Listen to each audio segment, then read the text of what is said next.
আমি বহুত কষ্ট করি আমার সন্তানকে পড়ালেখা করাচ্ছি। আমার ছেলের বাপ নাই, এই বছর মাস্টার পরীক্ষা দিছে। একবার কানে কম দেখছো, একবার কানে কম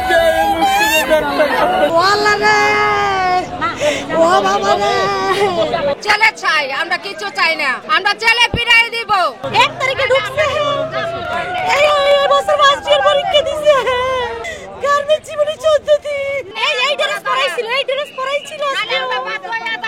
আল্লাহ রে আল্লাহ, কি ডাক্তার খুদা নার্গিস দিছে মনে অফিসে, মেট্রিক সার্টিফিকেট আছে নার্গিস আক্তার। আল্লাহ রে, তারা আমাকে কোনো খোঁজ দেয় না, কত মেডিকেল করলাম না, কোনো যোগাযোগ করতে পারতাছি না। লাইসি ম্যান তারা কাজ করছিল, উনি বলছে আমি বাড়িতে পাচ্ছি, আর কেউ বাড়িতে পারে না। আল্লাহকে লাইসি বলছে কেউ বেরোতে পারে নাই, আমি শুধু বেরোইছি। আমার বোনের জর্জেট জামা কাপড় পরেছিল, জর্জেট। আমার বোন 3 তলা গার্মেন্টস চাকরি করতো, ওই 3 তলা।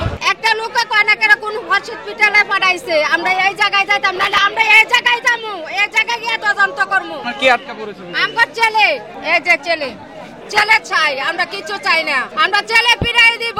আমার মায়া আর মায়া জামাই। আপনার মায়া জামাই? জি। এখনো খোঁজ পান না? না, খোঁজ পাই না। ফোনে কথা বলছিল, ঠিক আছে, এরপরে ফোন বন্ধ, আর কোনো খোঁজ পাওয়া যাইতেছে না। আমার ছেলে আছে বাবা, এখনো পান নাই? না, তোর 1 বছর আগে স্কুলে ছবি বাবা। অনেক লোক আহত হয়েছে, নিহত হয়েছে ভিতরে। এদেরকে তো চেহারা তো আর আগুনে পড়লে তো আর চেহারা চেনা যায় না।